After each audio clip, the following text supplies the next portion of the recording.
What's up, gals and pals? I'm Coach Vino. This is the Progress Bar, and today I'm gonna make you guys 3 cocktails using this little beauty here, Lillet Blanc. Now, I've done a video before where I made 3 other Lillet Blanc cocktails, and I'll put a link down to that in the description. But today we're gonna do 3 all new cocktails. But before I do that, I'm gonna need you guys to hit that thumbs up, hit that subscribe button, and hit that notification bell so you can help Vino feed the hungry algorithm.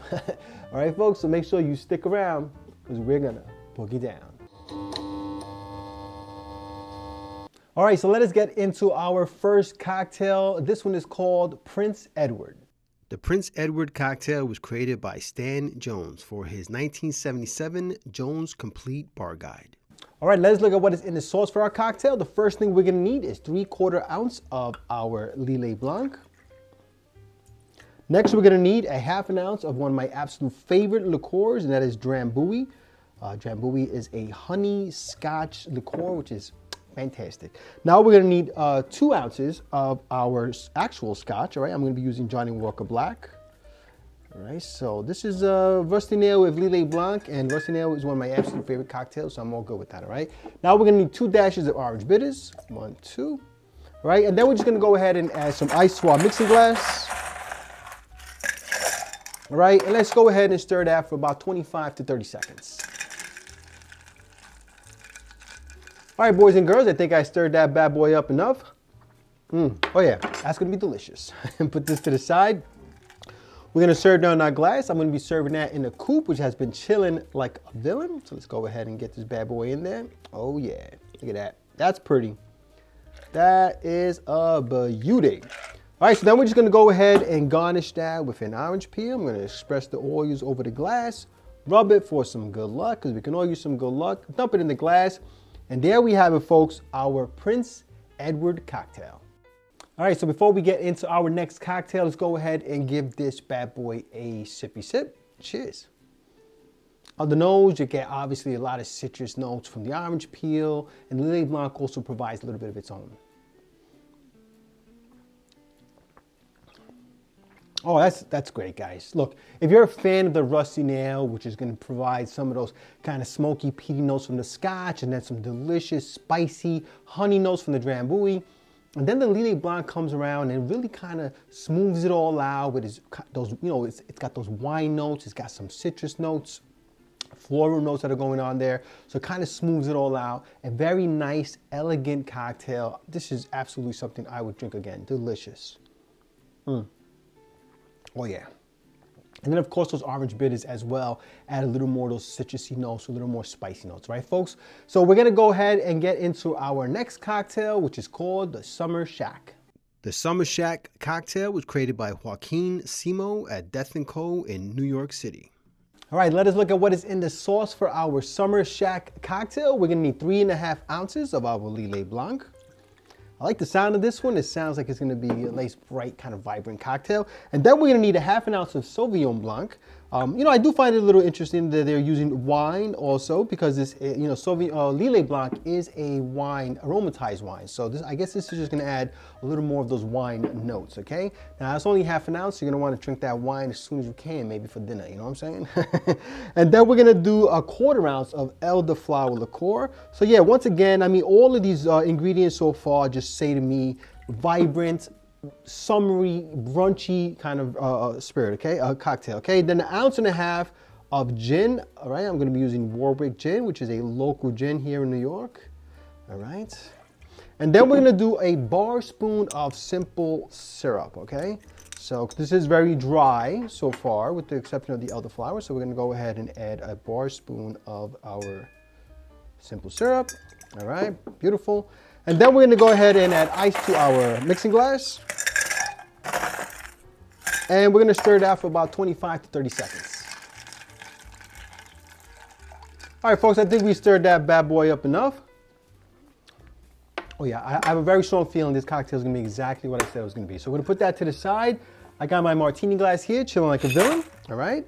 And I'm gonna go ahead and pour it in. Here we go, beautiful. Look at that, nice clear, very clear color, beautiful, beautiful color.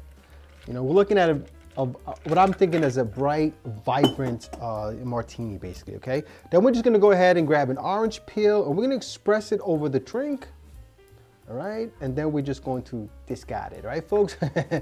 And there we have it, our Summer Shack cocktail.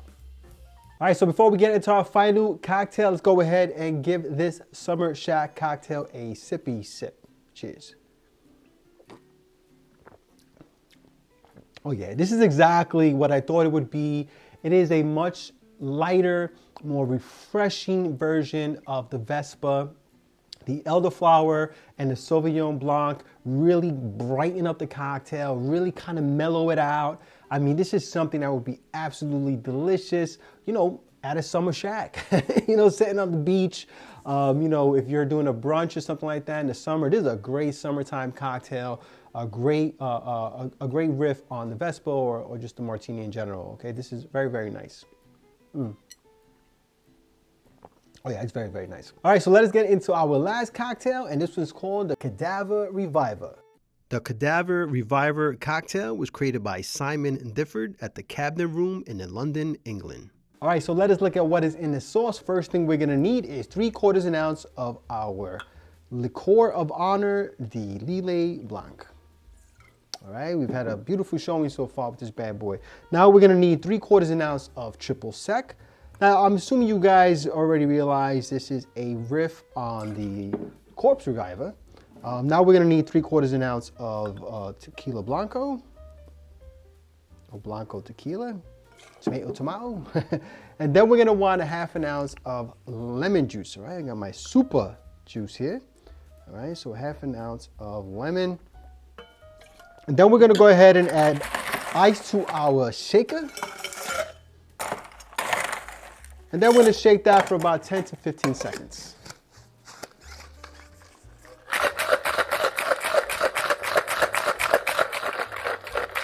All right, folks, I think we shook that bad boy up enough. We're gonna go ahead and get our glass out. I'm gonna be serving that in a Nick and Nora, which I've had chilling like a villain. First thing we're gonna wanna do though is add a little absinthe rinse here. So I'm gonna go ahead and spray some absinthe in my glass. All right, beautiful. And then we're going to get our strainer and we're going to double strain this bad boy into the glass.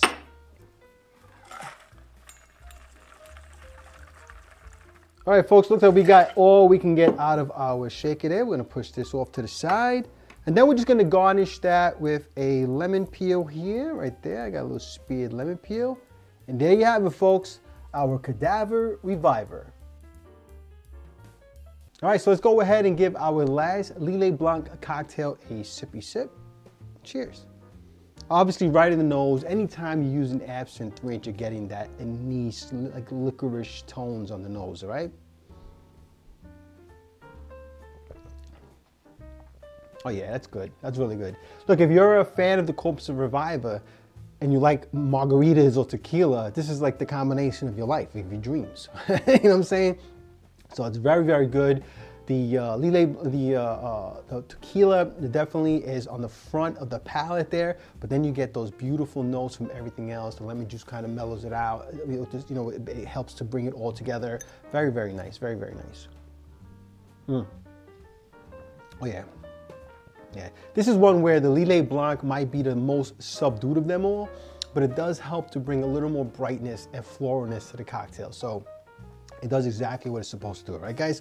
So look, 3 delicious Lillet Blanc cocktails. I gotta tell you, I really enjoyed all 3 of these. I couldn't tell you which one I like best. I think, you know, either one of these you really, really can't lose. And I think they have 3 very different flavor profiles. So that's what's really fun about it, because each one of these is very different and can really help you experience Lillet Blanc in different ways, not all kind of a one-trick pony, you know what I'm trying to say? Anyway, look, if you like this video, please press like, please subscribe, and please share with your family and friends. Remember, sharing is caring. And also remember that I have another Lillet Blanc video down in the description where I make 3 other delicious Lillet Blanc cocktails.